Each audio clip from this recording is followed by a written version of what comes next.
that newspaper article not too long ago. That was in the McDowell News. Yeah. Do you still have that? No. Well, I'll bring it in one day. Hey, everybody. Which one? We were just talking about a newspaper article that came out in the McDowell News back around 1997. It was a big full-length feature on Angela and really got you a lot of attention and kind of jump-started you in a way. Remember that? Yeah, it was, it actually went into like bunches of newspapers all over the place. But what did somebody call me? Somebody came in, I had a little office at Marion Mystic is what. Marion Mystic. They had a headline on there in the actual paper that called me Marion Mystic. And this old girl come in and says, are you Marion Mystic? They thought that was actually my name. It's like a superhero. Yeah, I love it. It's funny. I thought about that. I ran across that. Actually, my mama had a copy of that in one of her scrapbooks. And I was looking for a recipe for one of my cousins over Christmas, and I ran across it. So I'll let back out. I do have it in a scrapbook. I got it in a scrapbook somewhere. I do. And yeah, and then there was something else. Then I would also have, I would like to have another copy if I could find it. I think I have a copy, but of the one where James and I are on the front page of the Asheville Citizen in full color with a little keyboard, because I told them a story, Christmas story, and they loved it. Made the front page of the Asheville Citizen. Isn't that crazy? It was near Christmas, and it was like, you know, fluff. They didn't have no real news, and so it was great. I used to actually be out there in the media. I am like sad now. I do nothing. I just sit home and be cold because my furnace is broke. Look, you're in the media more now than you ever thought you would be. What do you think we're doing right now? You know, this is what everybody and their brother's doing, this and all that, but I'm glad to do it. So you're Marion Mystic. Let me tell you what you're going to have to call me now. Yeah. What I like to do, usually the evening after we do one of these, I'll like at dinner, I'll put it on after she's uploaded it to YouTube and watch it and just come see how it came across. Sewer lady. Sewer. Did Kathy Carpenter, do you mean to call me, hey, sewer lady? Sweet. I bet she meant to say sweet. I hope she meant to say sweet. Kathy, please tell me you meant to say sweet. Man, they're feisty today. Tell me what you really think. That's not what she meant. It's like, dang, I expect to be trolled and not live. Kathy, don't get mad at me. I'm just it's like, what? I feel bad about myself today already. I do not need that. I do not. I'm already in a bad place. Well, let me tell you what. I was looking at our thing from last week, and my cat walked across my computer, and he accidentally hit the little button to make it do closed caption. And what you said was, yeah, you can be used by evil. But what the closed caption came out with was, so what did it come out with? So how many, Mabel? How many, Mabel? It's crazy. So I'm now Mabel. Yeah. Right, so it's like you're asking me. Mabel and Marion. Here we are. Sewer Lady and Mabel. That's the new name of the show. Oh, good, Kathy. Glad to know she didn't mean sweet. Thank God. That's like stuff I do. I'll tell you, I do the awfulest, all the correct stuff ever. Okay.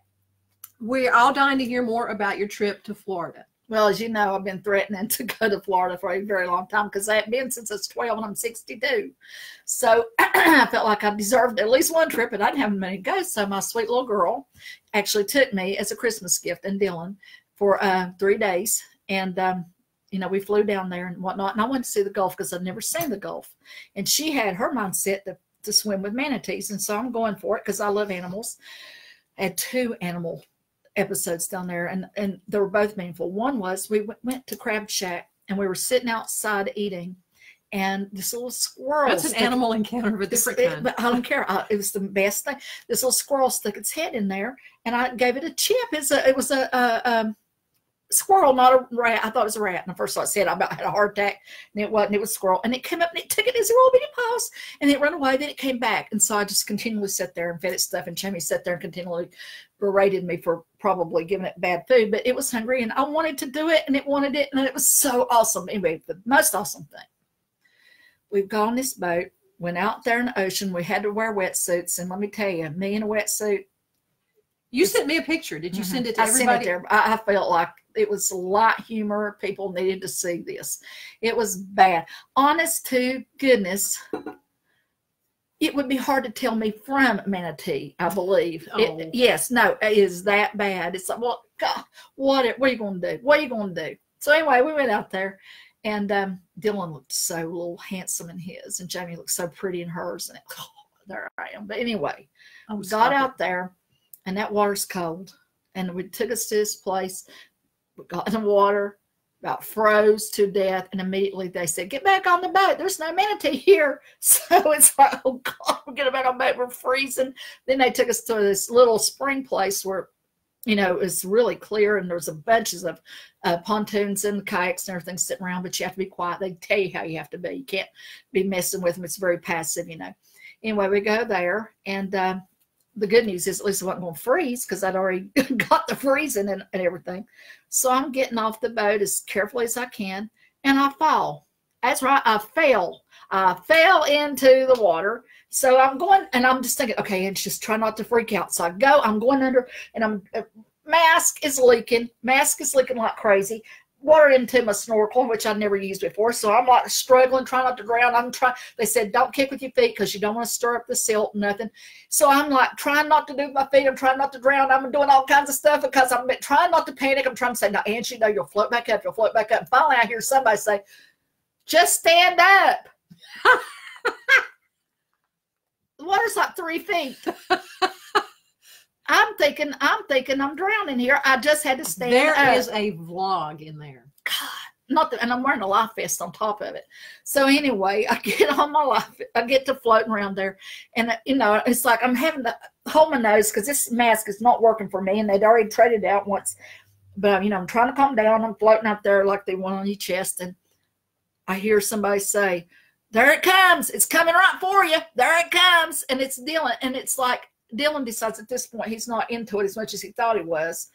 So he's trying to roll up over on my back, and here I'm floating on a little old bitty life vest, and it's like, this is not going to work. You are going to drown me. I am sure of it. But then here it is. It's right here. And then I hear Jamie, for some reason, thinking this was very funny. And she was laughing hysterically, and I'm thinking, how can I hear laughter when I'm underwater? I don't even know. But then it's like I'm laying there, and I'm having to hold my nose like this and trying to float with a child sitting on me. And here's this big thing. They say it's like the size of a Coke machine, and that's not an exaggeration. Wow. And I'm so excited to see it. And it comes right, and I've figured out a way to hold my nose through the mask, and I can still breathe through the snorkel. And it comes right up, and I'm still afraid I'm going to drown because Dylan, you know. But anyway, it comes right up and kind of rubs on me, and it's like, oh my God, they don't want you to touch them or nothing. So, but I'm not touching it, but it's touching me. And then it's coming around, and it come back up, and this time it looked me right in the face, right here. And I'm thinking, I'm looking horrified, and I'm thinking, please don't think I'm mad at you, manatee. I'm not. I'm just feeling I'm going to drown. So I'm like, and I'm thinking, what does that thing think of me? You know, I hope it didn't think bad thoughts of me. Or maybe it just thought I was weird. I don't know what it thought, but it looked at me, and then it kind of just swam. I think it might have went around again and went on. And Jamie, again, is cackling the entire time. Anyway, at that point, I realized that's it for me. I'm going back to the boat. And I swam right close to the boat. They went off to a deeper place. There was no manatee, did nothing to that whole crowd that was out there. I'm the only one. And that right there was such a gift. Yeah. I think it might have touched Jamie as it came by her to get to me, though. But, I mean, she was just right there at it. Anyway, I went over there, and I floated. Didn't get to go glass bomb up because it was just too far away. But I had my mask, and, you know, I knew I could stand up if I need to. So I just sat there, and I saw a fish about this big, and I saw some little fish about this big. So what kind of vibe did you get from the manatee, or did you? I loved it. I felt awesome with it. I felt like it was, I don't know, it just felt like a fellow creature on this planet. I don't know what words to say. It was awesome. It was just amazing. There are no words I can tell you except to say, if you get a chance to do it, for God's sakes, do it. By the way, Kathy, James did not go with them. He stayed home to hold down the fort. Yeah. Oh, she's talking about Jamie, my daughter. But then she asked, did James go? Oh, did she? Where? After the Purple Heart. Oh, See, I can't read that far. I have a short attention span. I need help. I need help. No, James didn't go. He's never flown and nothing, and he's not in great health. And we were afraid to, and it was like a gift to me, basically. And she knows she had to take Dylan. She takes me.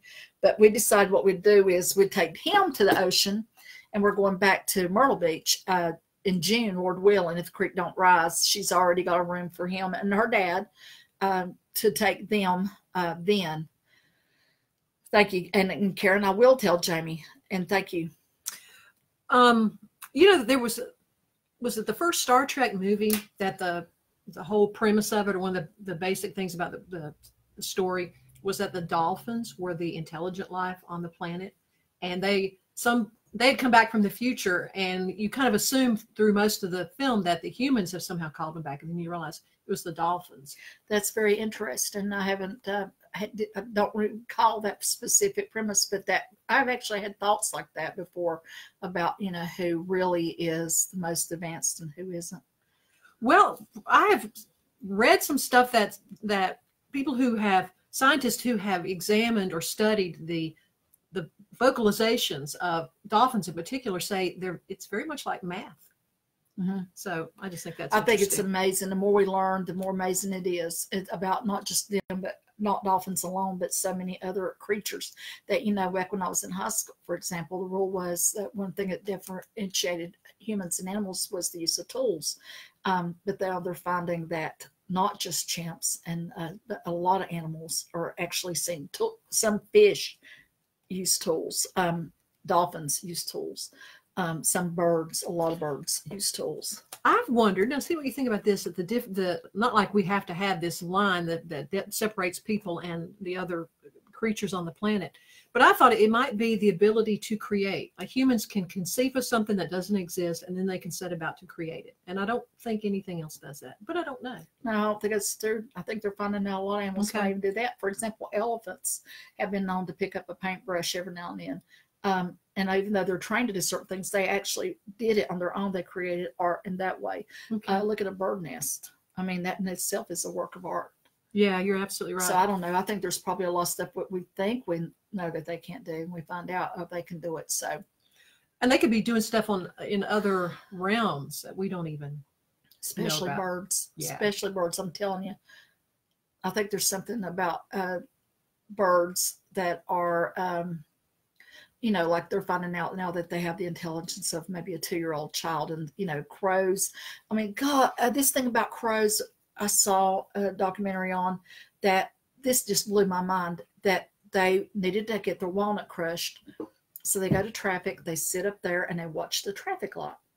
When the traffic light was red, they flew down and laid it on the road, go back up. Wait till it turns green, cars come across, break the nut. They watch, when it's red, they go down and eat the nut. Wow. Now you tell me that's not intelligent. That is, of course it is, insanely intelligent. So I don't know. Well, I know it's been an abbreviated work week for you because of the holiday and your vacation and stuff, but have you discerned any kind of theme for the week, the people that you have talked with this week? The people seem to be the active, astrologically speaking, people are the Cancers. Seems like before I left and then continuing this week, it seems to be a little more of the the last week of June and the first week of July are the active Cancers.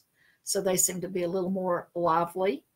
And so maybe if you were born in that time, it might be a decision-making time for you, or it might be time for you to maybe be making some plans that might carry more weight than usual. Okay. I'll tell you something I've noticed just in news. I had this to talk about last time. We just didn't get to it.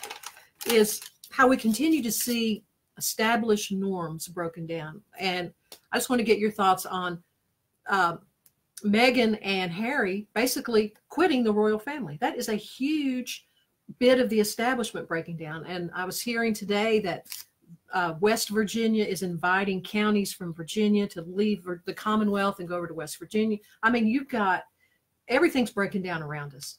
That's what happens. And I think over periods of time, you have the status quo has to be broken so that it can be put back together again in a form that is more reflective of the daytime society or whatever that we're living in.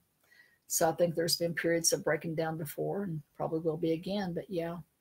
Well, it seems to be coming fast and furiously right now. Yeah, it is, and it's more to come, and that doesn't mean it's a bad or even a scary thing. It just means it's a time. What I'm feeling, I want to say, is it's a timely thing. What does that mean? It's time. Oh, okay. It's just time, and that's above my pay grade as to why. It just is. It's just time. It's like, if you're a child, it's time to hit adolescence, right? And if you're adolescence, there's a time that you hit adulthood. It's just nature and the way it's supposed to. Well, I think it's maybe just time for this society and this planet right now. Is maybe for the society to be broken down and repaired, perhaps, or reunited, whatever. It's a time for a breakdown, and this is what I'm getting. This just then. It's time for a breakdown of ideas of the status quo. How are you going to get new information in if everything's like together, clogged up, and airtight? You can't get nothing in there, right? So it's time for things to be. You got to kind of break this down a little so you can get some new stuff in there, and that means the world around us has got to be shook a little bit. It's like a snow globe. What I'm getting, here's the analogy I'm getting. Think of the world right now as like a snow globe, and it's time for it to be shook up because it's just, somebody just said it's time to do it. And so here it goes. And the thing is, you can't really see what's going on there because there's really, really a whole lot of snow in this particular globe here that I'm shaking. Okay, now I'm done shaking. Set it down, and as the snow clears, we're seeing, well, there's a whole nother landscape there I didn't even know about. I didn't even ever see that building. I didn't know this little man was here. I didn't realize that this figure did that thing. So I believe that's what this is about. It's about shaking up the stuff so that we can see stuff that was never apparent to us before, that we would have never seen had it not been shaken. That's what I'm supposed to tell you today. Okay, very cool. Okay. I've heard more than one person say, and I tend to believe it, that the world that we're going to be in at the end of 2020 is nothing like the world that we saw at the beginning of 2020. I'll be very surprised if that doesn't hold true. We'll see. Yeah. We'll see. Live joyfully, live whatever. And by the way, if anybody knows anybody that can fix a furnace, I done left them a message for a man. I may have to put on my bed jacket I told you all about here in a minute. It's chilly. My house is cold today because my little heaters are just not doing the job, and got to get the man out here. The man. Call the man. Call the man. As Andy said to Aunt B. Remember that episode? Which one? The one where Andy kept telling Aunt B because the freezer had broken, and she kept trying to find a deal or find a way to work around it, find a way to do something, and he kept saying, Aunt B, call the man. Just call the man. Okay, here's a good question. This would be like vlog material. Why sometimes do we go through so many machinations to keep from calling the man? I think that's because we all have an inflated idea of ourselves that we can just do stuff. Or in my case, in a lot of people's case, you don't have the money to call a man. And that was one of Aunt B's things. She, Andy said he could do it. He had the money, but she couldn't stand to pay the money. So. Well, look what Karen just posted here. She saw a TED Talk about researchers showing crows how to use vending machines. Birds are amazing animals. We had homing pigeons when I was a kid. I trained a few how to ride my bike handlebars. Wow, that's awesome. That is really cool. Reminds me of stuffing Ren in my cleavage and riding her around on my bike. Yeah, it's this little black and tan Chihuahua that she had, and she'd zip Ren up right here in her jacket and get on the bicycle, and it looked for all the world like Angel had on a bow tie when she got going, because Ren's ears would be like flying out. I put her in the vault. Also about that reminded me, there is a someplace, and I think it's India, but I'm not sure where, but it's monkeys. Okay, monkeys everywhere. The monkeys have learned to steal, not going into house and steal, they're doing that for sure, but from the tourists. And here's what they do. I read about that. They will go like steal jerk your phone, your glasses, your hat, any little object, run back up there in a tree and not give it to you until you give them a treat. And when you have a food item to give to them, they'll throw it down. So they have learned to steal your stuff and then blackmail it back to you. They give you your thing back when you give them the treat. Okay. Now, if that ain't smart, what is? I think they should apply for jobs in our banking industry. Yes, that would be good. Yeah. Okay. You have not sent me many texts this week, obviously. You haven't been on duty that much. No, and I was hoping there'd be enough left up from last week, too. Well, we didn't have as many leftovers as I thought, but we still got some stuff. So let's move on to some of your texts that you sent. One thing you wanted to talk about was automatic writing. We've never talked about that before. Yeah, I happened to think about that because I have a friend that used to do that and don't know if she still does or not. There's my kitty cat coming to check everything out. Hey, Bam Bam. It's got a knot in his fur. I've got to get that off here. But anyway, just guard your shoes carefully because he will get them if he can. But what was we talking about? We were talking about automatic writing. Oh, yeah. You know, they will tell you that there's part of your brain that kind of takes over and does that. So on one side, you could just be reaching into your own subconscious mind. But is it true that maybe a spirit can also interact with you in that way? And I think, yeah, it sure can. I think it's the same thing as with, a Ouija board. They say, well, it's this, there's a word, I forgot the word. I'm sure you medical people know the word where it's involuntary muscle movements. You're doing it, but you don't know you're doing it. Starts with an I can't think. But can a spirit also cause you to do that? Yeah, I think it can. I think the spirit can work your brain if you allow it, if you open that door. So I think that, yes, automatic writing can be a way for certain people who maybe have a gift at that to maybe be a medium, you might say, for another world and for messages to come through. I guess you just have to, I would not recommend anybody do that at all. But if you're doing it because it's a natural gift for you, it's just a natural part of your own process, it's something you do because you can, then I'm not got a judgment about it because maybe that's just works for you. I don't like people trying things out that could be dangerous unless they're compelled to, unless it feels right for them. You know what I'm saying? Mm-hmm. So I'm never going to tell anybody to do anything. Well, in something that's kind of related to that, and it actually has to do with Karen, who just posted about the birds. Karen is a very gifted writer, and she's written a whole series of novels. Karen Nielsen, you guys maybe might want to look up some of her stuff. She's fantasy fiction and really good. Now it's not my genre. Yeah, it's not my genre. Ellen likes that genre. She's a big fan of Tolkien and that kind of stuff. Mm-hmm. She loves Karen's books, loves them.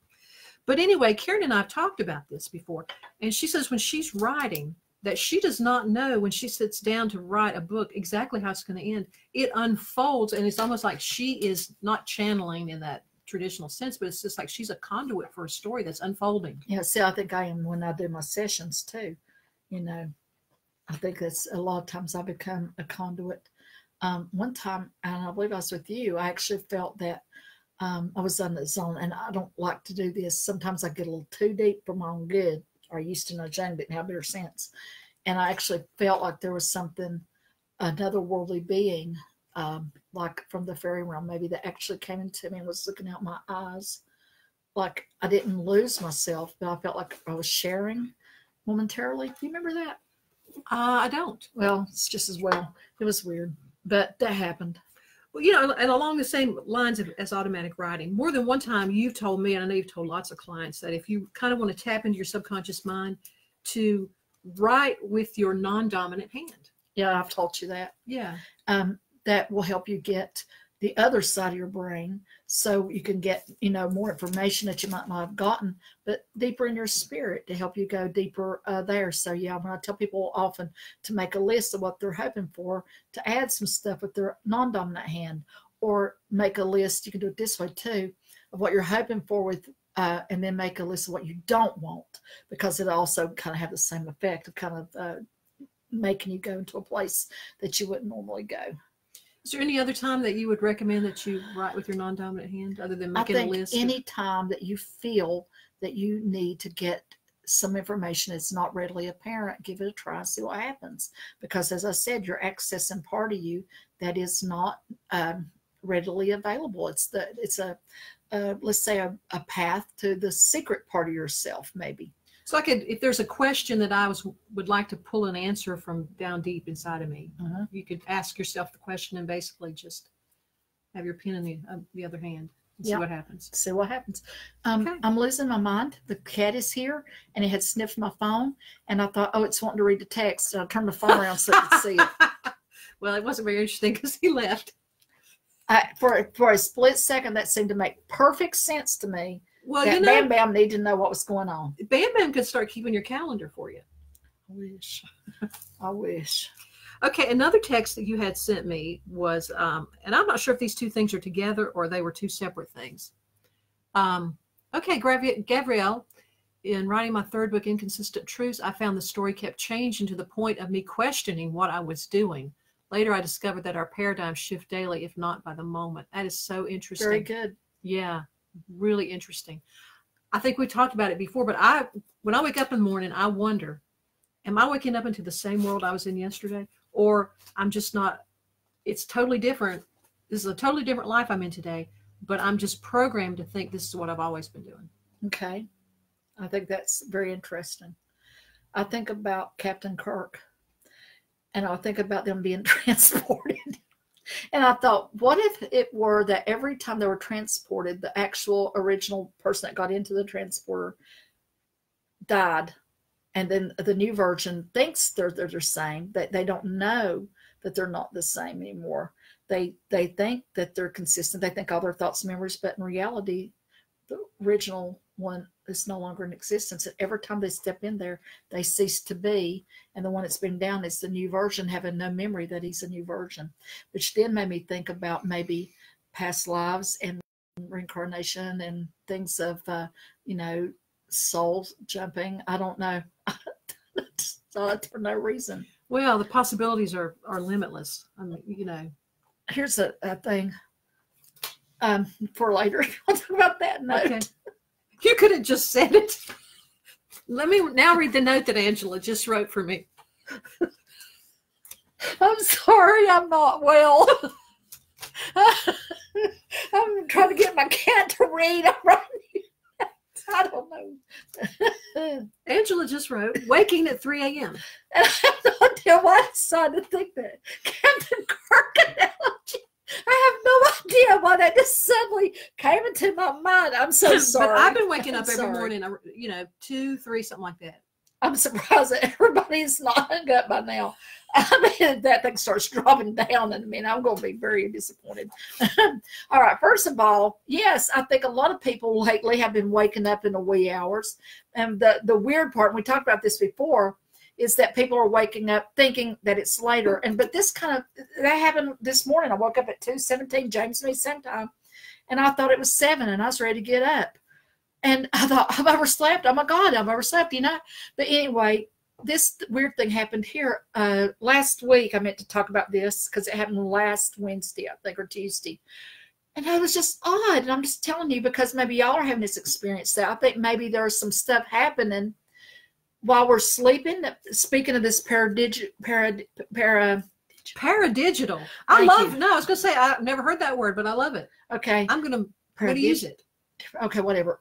Shift that maybe we're being paradigm shift. Thank you. Whatever. We're doing this at night when we're sleeping. Maybe we're being downloaded, and maybe it's happening to a lot of people at the same time. The witching hours at either 3 or 4, depending on how you look at it. But anyway, this was so weird. I woke up 3 o'clock, and I'm thinking that at that time, maybe it was morning. I had to go to the restroom, so I got up, go to the bathroom. There comes Dusty up, who's been staying upstairs some, as you know, and he come in, and he was looking for something for a headache, and then here come Dylan busting out of his room, fully dressed and ready to go to school. James didn't wake up, but we did, and it's like, what is going on here that all three of us just suddenly woke up with having things that we evidently need to do in the middle of the night? And I just thought, I don't know, that was not this Wednesday, but not yesterday, but Wednesday ago. So I meant to talk about it then because I just feel like there's something going on.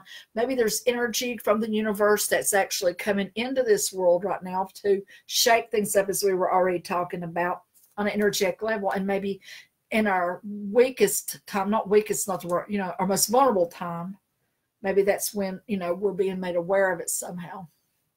I don't know. Just reading what Angie posted. Hearing voices before bed and having strange dreams, and then waking up at the odd hours as well. Yeah, that was something now that happened when I was a little kid, and I thought it was happening to everybody because little children, as you know, 0 to 6 are naturally in 2 worlds, are naturally psychic and all that stuff. All humans are naturally psychic, but it's more apparent then. And when I would go to bed at night, I would hear the walls talk. And I guess I had heard people say, if only the walls could talk, you know, but I took it literally. And so it didn't scare me. I didn't think anything of it.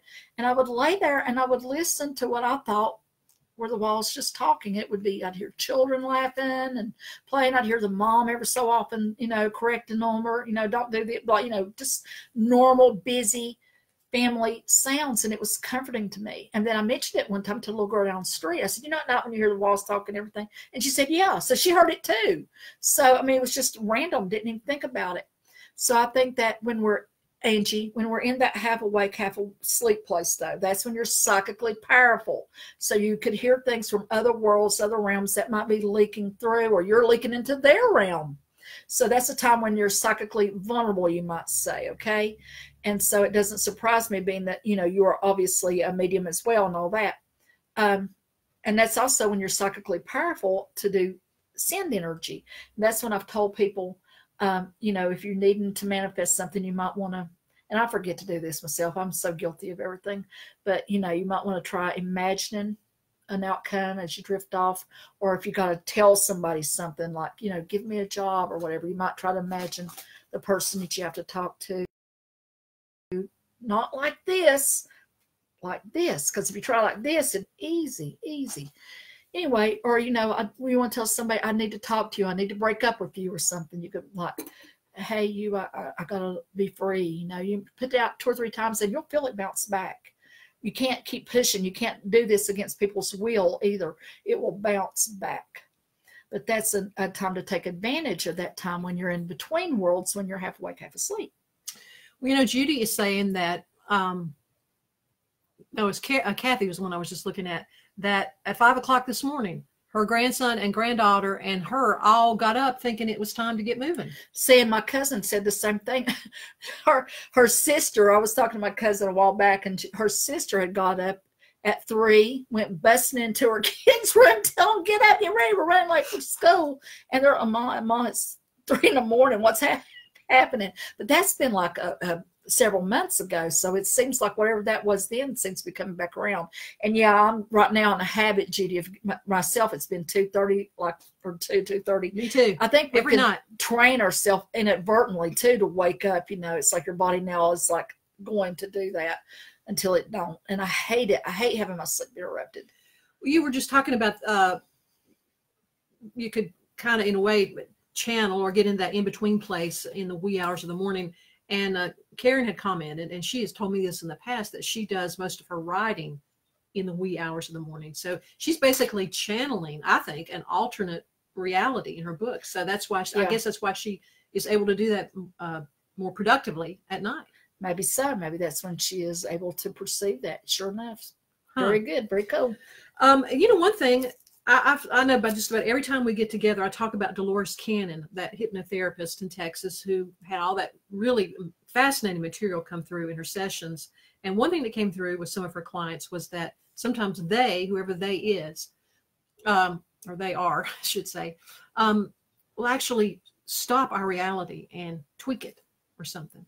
And sometimes I wonder if maybe like we wake up in the middle of the night, maybe we got restarted or maybe something. we got tweaked. Wouldn't surprise me a bit. Surprising, but especially since you know you're doing it, and then you tell somebody, and they're doing it, and their friends are doing it. It's like everybody doing this at the same time. I've never actually had some of these weird experiences where everybody and their brother didn't seem to have the same thing. Yeah. So, and I wonder too. Last week we talked a little bit about the Schumann resonance. You know, the measurement of the electromagnetic field around the Earth, and that's really simplistic, but that's kind of what it is. And it's this graph, and it just constantly, you know, like white noise. If you look at the graph. And there, right at the beginning of this year, there was a 17-hour time frame where there was nothing, absolutely nothing. And I didn't think about it when we were talking about it last week, but then it just popped in my head, and I thought, oh my gosh, reset. I don't know. It just could just be. I like that. Because I can't figure out why it would suddenly go to absolutely nothing for 17 hours, unless there was like some kind of mechanical difficulty with the measuring apparatus, whatever that is. But as far as I know, it's a reset. Maybe that's why all the earthquakes right now going on everywhere.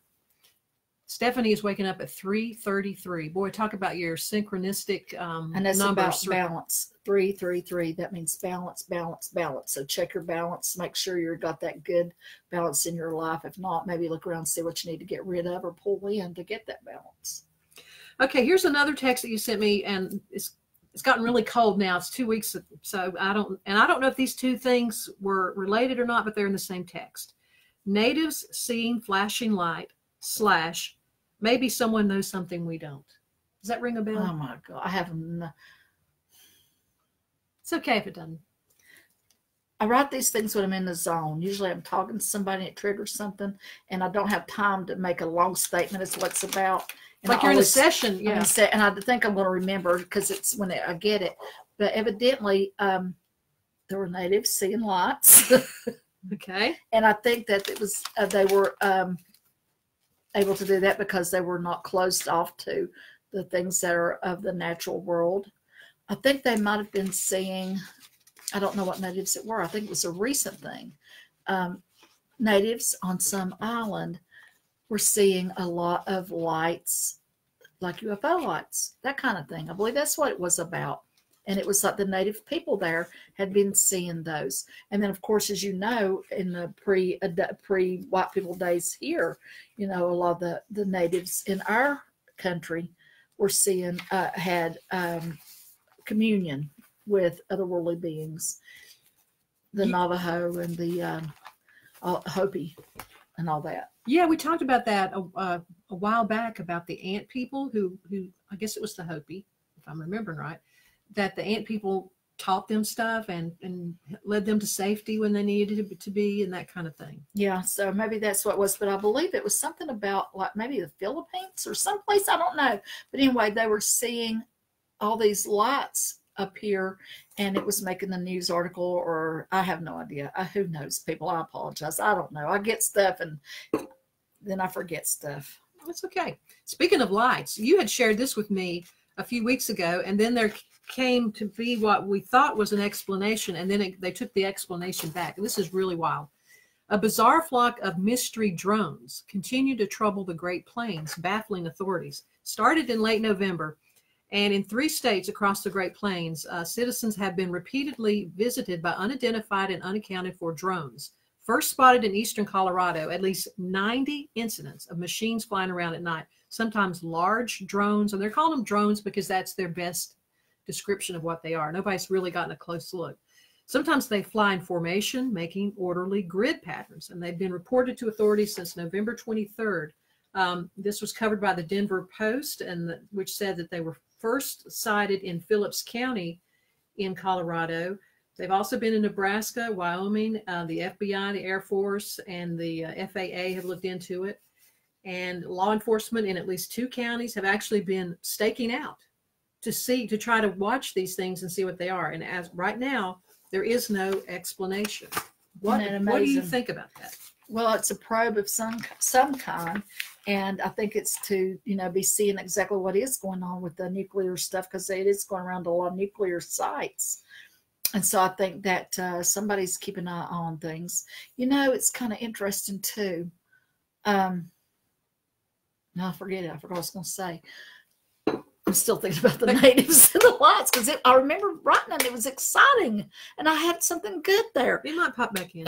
Whatever. But I do think that there's going to be more and more of that. They said a while back that the government released something saying that we were going to expect more UFO sightings because of the increase in drones. Well, maybe that's true and reasonable, but maybe also because they know something we don't. Mm-hmm. So I'm inviting them again. Please show yourself in such a way near where I am so that we can talk about it. I'm inviting aliens in so we can talk about it on this very famous show that we're doing. Do it. Just go for it. Invite them to come and be here when we do I want them to just do something that people can say this happened in Western North Carolina, so that we can say I did it. I did that. Okay. Well, I feel like they're around. I just want them to let us know it. I mean, I know they are. President First Bush, he was out of office in his wheelchair and everything, and they were talking to him, and some reporter yelled up there about, can you tell us about the UFOs? And he says, y'all can't handle the truth. And that's what he said. He said that. Look it up. And of course, immediately his son, not the president, the other one, came out and was saying, oh, he's an old man and he doesn't know what he's saying, and blah blah blah. And it's like, no, he knew exactly what he was saying. He was over the CIA and all that too. Yeah. So, and when Carter asked for information on that, he was told by the head of CIA, George Bush, if I'm not mistaken, that not all information was for the ears of a sitting president. Yeah, that happened. Look it up. I have no doubt. So anyway, I find that interesting. We know a whole lot more than I think they let on, but I also think there's a whole lot we don't know, and a whole lot we're really scared of, and a whole lot more that maybe it's being shared with us. A lot of people believe, and I have a reason to believe, that we are already working with them out there in Area 50. 51. Mm-hmm. God, I want to say 54. That's a studio. Studio. What about the disco? They're working at Studio 54. Disco aliens. So, now we know why that explains disco. Okay. So I think they've been working with them, but they ain't the only ones. It's like people got this idea, I think, of the aliens, and there's the aliens, and I think we're aliens. There we go. I think we're aliens. I don't think we belong on this planet more. I mean, if we did, we wouldn't destroy it. An animal doesn't destroy its own nest. Right. But we've talked about this before, but there's firsthand accounts of tribal people are native. Go ahead. Yeah. There are firsthand accounts of high government officials, as in President Eisenhower, having dealings with aliens and dealing with crashed UFOs and all that kind of stuff way back. And Russia's got their own alien stories too. They have their own crash, their own Roswell, you might say. Okay. And then there's that place up there in the lagoon, or lagoon to the bay, up north. Is it Canada or Pennsylvania? Someplace. God, my mind is not right, people. Just so you know, I just got through having a session, and whenever I do a session for people that don't know, I get very addle-minded. The good news is I can a lot of times get a lot of interesting information, but a lot of times I'm just really addled, and right now I'm kind of in between. Well, you know what? That opens the door to something I wanted to ask you about anyway. I have found myself having all kinds of weird memory lapses. Now, not the kind of things that make you go, oh my God, I'm getting dementia, but just, it's a little disturbing. But here's the interesting thing. Everybody it's happening to everybody. I'm observing it in the people I work with, and I'm hearing people talk about it. Just little memory slips. Do you have any idea what's going on there? Is that just that our reality kind of glitching? I think I want to go with that. I don't know the answer, but when you say that, it feels reasonable. So I'll just go with that, and have to give you a big, I don't know, but maybe so. Maybe so. Okay.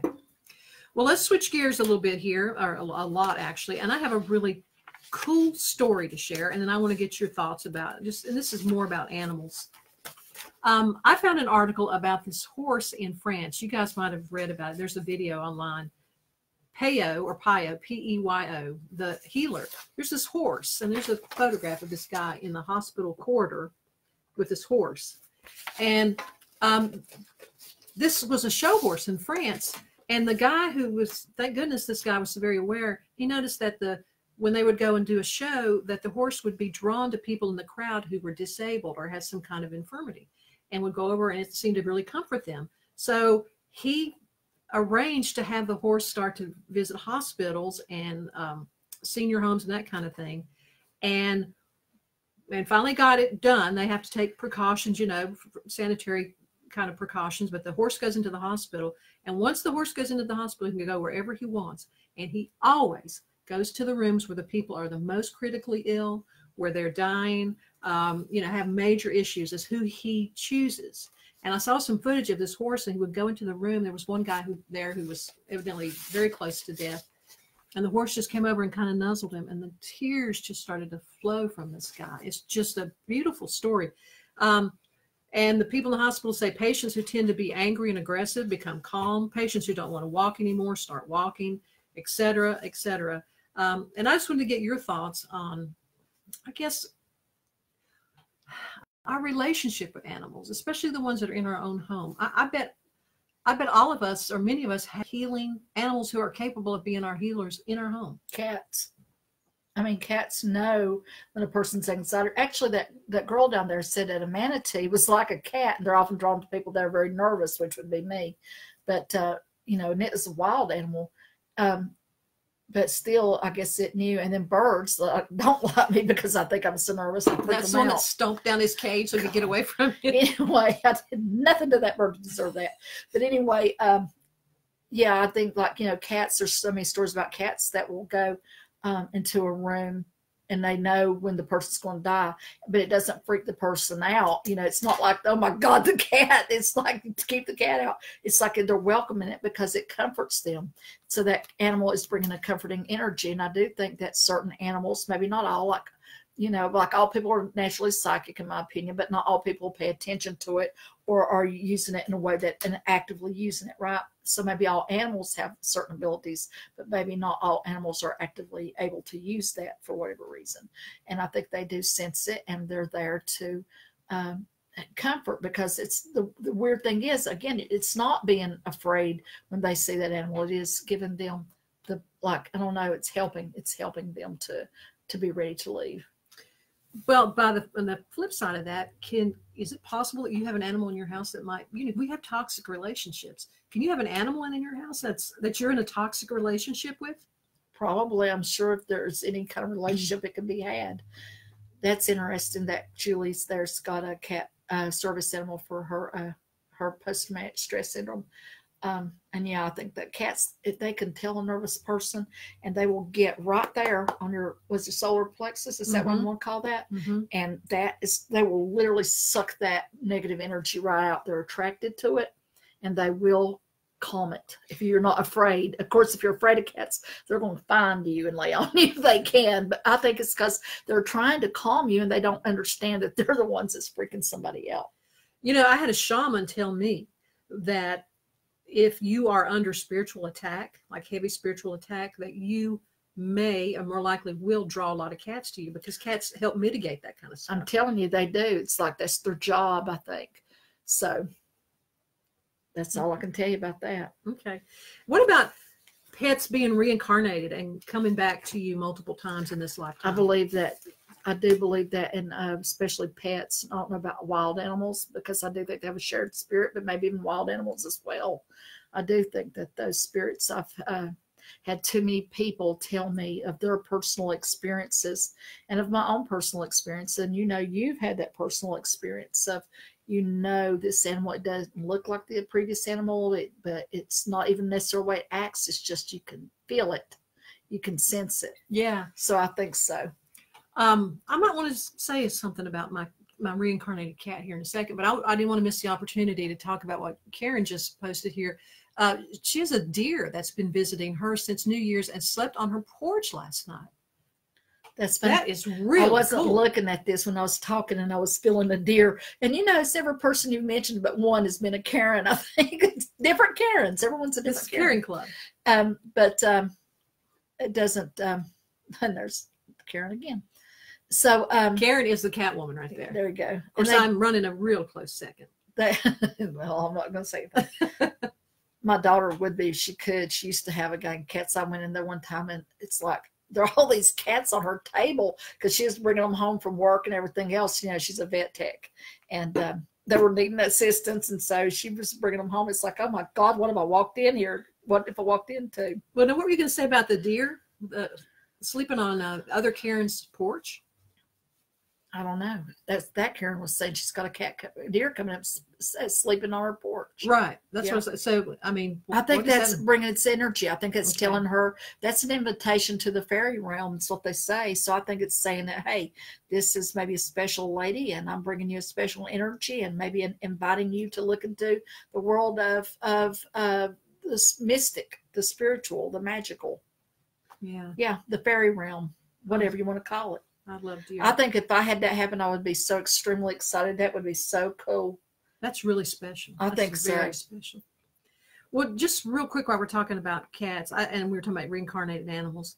I had a cat show up at my house a couple years ago now, and he just, he forced himself on us basically. And I resisted his, his advances, but he won out.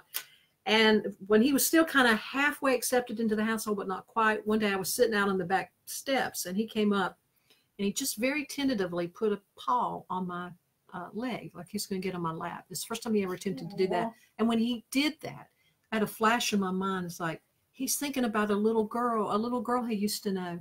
And then it came to me, oh my gosh, that little girl is me. This is my cat, Fluffy. And I had already named this cat Fuzzy, which is really close. And you can say, well, okay, whatever. My brother, who is in Army intelligence, so he's not a big ding ding woo woo guy. He came to visit shortly after that, and he walked in, and that cat was sitting just somewhere in the house. And he walked in, and he said, "Hey, Fluffy," which is the name of our cat that we had when we were kids. So he picked up on it immediately that it was the same cat. Of all the cats you got, yeah. Yeah. I think that's very interesting. I like that story. And you had forwarded me a text from Jeanette, and she said that it was okay for you to share it. It kind of ties in the cat stuff with also numerology as it might pertain to our animals. She has 5 cats, and 3 of the 5 cats that she has were all born on June 22nd. And then she realized that 2 out of the 7 dogs were taken in on the same day, which was January 21st. That goes to a lot of things. Coincidences, for example, are maybe not really just random things, although mathematically speaking, coincidences are actually acceptable mathematically. However, having said that, each day has its own vibration. Each number has its own vibration. So maybe in her case, these animals that came into her life that were born a certain time or who came to her a certain time were all coming because they all carry a certain vibration that is compatible with her and that she needs. And I do think that they carry a certain vibration. And I do think there's something there that we need from each one. It's not just, I don't think it is just this random occurrence. I think that when you have coincidences like that, that there's something there that's speaking to you. And even though you may not consciously understand it, your unconscious mind, your spirit, I think does. And that's why it notices, and that's why you're accepting of it. You notice it for a reason. Even if you don't know why you're noticing it, even if you don't know how to explain it, that information is hit from here to say, hey, pay attention, vibration alert, something is going on here. Even if you don't get it, just be aware that it is. That's the best I can tell you on that deal. Okay. Well, time has passed so quickly. Well, I mean, we're almost at 50 minutes. It seems like we haven't been doing this very long. I'm just getting warmed up. I know. I'm finally just getting settled back. I'm still freaking out about that text I wrote because I remember I had, what was the second half of it? The native sea lights? Maybe it's a native sea flash of light, and maybe someone knows something we don't. I think it was unrelated, and I think I'm remembering now. Okay. Somewhere they saw a flash of light that I have no idea why, so forget about it if I remember. But I think that they were seeing someplace a big flash of light, and that was very like they didn't know what it was. That was like a what do you call it? A star exploding, or whether it was something else. But it was a recent thing, and they don't know what caused it, but it was a great big deal and where it was seen. So just Google it and somebody figure it out. If I remember, I'll get back with you. But it was just very interesting to me because, if we can't even see stuff in our cities and stuff anymore, because of all the light pollution. Mm-hmm. So unless you live out in the middle of nowhere, there could be all kinds of things going on that we're not even going to be aware of because we can't see it.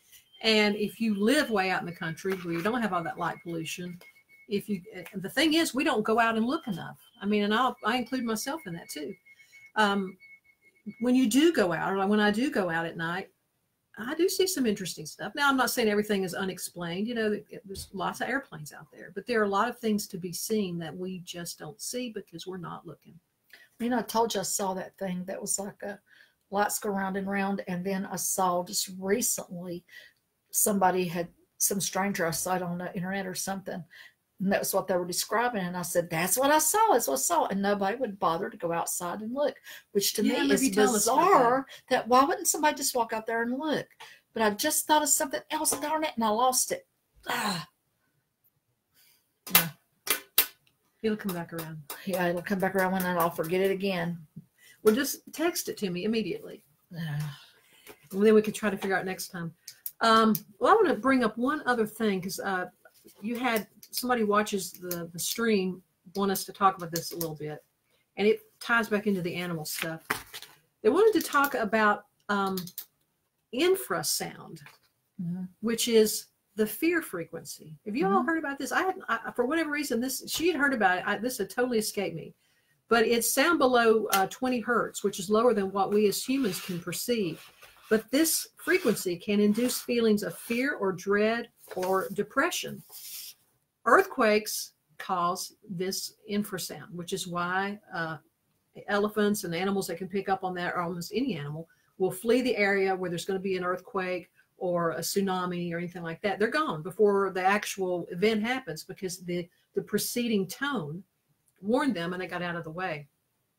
This can also be caused by things that are kind of mundane, like vibrating pipes in your house can do that too. Sometimes they've gone into old houses where people swore they were haunted, and they found out that once they secured a pipe that was vibrating and sent out this really low tone, that the haunting went away. Yeah. So I thought that was interesting. But whales emit this really low sound, just like elephants. Yeah, and as I told you, they make that sound on purpose at haunted house attractions to excite fear in the people that are, going through that, to be scared. They want to be scared. And the movies do.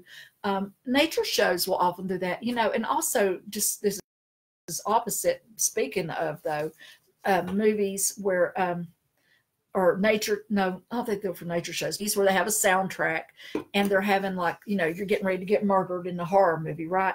They play a high frequency sound, and that high frequency sound, even though it's probably violins, like when you're getting ready to do the stabbing in Psycho, that is actually a sound that it coincides with the sound that prey makes when it's being slaughtered. Oh my gosh, it just sounds like a poor little rabbit when one of our cats, who evidently are these ascended beings, but are still, go out there killers. Go out there and decimate the yard. But yeah, they do, and that's a natural sound that is set out to excite fear, just like the ultrasound does too.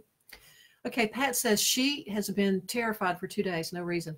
It's going around, Pat. It's going around. I'm there with you, and sometimes you wonder, is there some kind of frequency like this that we're not hearing that's affecting us? It could be literally simply the earth changes that's going on that we were talking about that's causing the vibrations on the thing that you have there, that scale, and the earthquakes. They're finding out that low hum that so many people heard is actually being caused by lava down in the earth before a volcano erupts. So they found out that, at least they know in some cases, some of these hums and these ultrasound sounds are caused by, that some people actually do hear and others do not hear, is caused by the magma in the earth that is coming up, fixing to erupt. But also I think too, and I've been getting a lot of stuff, stuff's probably going to hit the fan, people. It just probably is in this realm because of people's terrible decisions, and also because of timeliness, and also because nature's sick of us. So it could be all the above. So nothing's going to surprise me. And for the next 4 weeks, expect the unexpected anyway, because it's just time for that kind of stuff to happen. And happy early birthday, by the way. Kim's going to be 21 again for the severanth time. No. Look at how many people are chiming in and saying that they're crying and upset. Let me tell y'all something. It makes me wonder. I tend to be a conspiratorial kind of person. So, when I read something like this about something like infrasound, I'm like, yeah, they're going to use it as a weapon against us, which could be true. Mm-hmm. But out there where I live, in the very rural part of McDowell County, we still have an old aerial TV antenna on top of the house. Mm-hmm. Did you know sometimes, many times, that antenna vibrates for no reason? If you walk outside and you just happen to be noticing it, it's a very light vibration. You can just barely hear it and barely see it. And I've been very puzzled what's causing that. And then when I read this about infrasound, I thought, It could be that. Because one thing I didn't bring up in this, I didn't mean to interrupt you, that I didn't bring up in this article, there was a scientist working on the infrasound, and one thing that he noticed, that he was a fencing enthusiast, and he was working on a fencing foil in his laboratory and also experimenting with these different tones. And he found out that these tones were causing a certain vibration in his fencing foil. So that made me think of that antenna. That's why I had kind of. Well, that is interesting. It could be a lot of things. It could be simply, something very, it could be something very simple or something very complex and somewhere in between. I think there's so many mysteries like that we're not going to necessarily understand. But sometimes when you ask, you say, show me, I'd like to know. And you let it go. Letting go, that's the key to all this, letting go. Very often you will have an answer come back, so let's ask. Show us what is going on with that vibration right there. I'm thinking it's got to do maybe with the interstate, though it's not too far, maybe setting up a rumble through the ground. Well, if that's the case, it would do it all the time. No, there's maybe not always a certain kind of traffic, I'm guessing. Maybe it's when the big trucks are out. Or maybe I'm just making it up. I really don't know. I have no idea. I think you've got a really magic place out there, and I think that there's all kinds of stuff going on, including that flat mound behind your house, which they say is natural, which is no way natural. There is no way in heck that is a natural mound back there where you live. Okay, well, we're getting close to the hour mark, so we'll turn into pumpkins here in a few minutes. Do you have anything that you want to add? Anything that, like last week, you preached a sermon. You had lots of stuff to tell us. I'm sorry. No, it's good. Is there anything else that you want to share with us as a group that you feel like we need to hear? Live in your moment. Live in your moment and follow the golden rule, because I'm serious heart attack. I think that's one of the main things that I don't know why I'm even saying that, but you want to get energy back, right? That's good. So put out good energy, be helpful, be kind. And I think that's going to come back to you somehow. And I think right now we got so much negative, nasty energy out there. We got to try to balance that out. So try to make a little extra effort to be kind, helpful. Try to do something unexpected for somebody that's very pleasant. I feel like if the energy is going to be bouncy, which it is, why not try to bounce it in a positive way? And I know it sounds crazy, but get some sleep, get rest, because the energy could be kind of a higher vibration, and that could be tiring. And water. Go to water when you can. Drink water. Drink water when you can. But go to water when you can. Go to a creek if you can, because I feel like there's something just about being near water. And when you're at a water, like say you at a creek, not only look at the water and think about where it's going. I like to do that. I think about the little tugboat toy that there's a little kid's book in it on its way to the ocean or wherever it's going. But also be thinking like, maybe, what if you were the water? What would it feel like to become the water? What would it be like to just dissolve into the water, and how would it feel to bubble along in a little babbling? What kind of creatures, beings might live in the water? What kind of paranormal, not paranormal, but otherworldly, what kind of nymphs, sprites, water sprites, what kind of fairy creatures might be also part of the water? That's a little exercise you can try to kind of help you to maybe expand your consciousness. And rocks, as I already said last week, they're an amplifier. You stand on the rock near the water, and it amplifies your being down to deep into the earth, to the maybe earth entities or spirits that you might feel comfortable or not comfortable, whatever. I'm just talking. And you know what Karen says? One of the Karens says, go with the flow. Yeah, you have to. I guess what else you going to do? Yeah. You fight it, you're not going to get nowhere. Just add resistance on top of everything else. No, let's try to find a furnace man. Okay. Thank you all. Put a fork in it. Thank you all. And let's do the usual 5 minutes of ending this thing.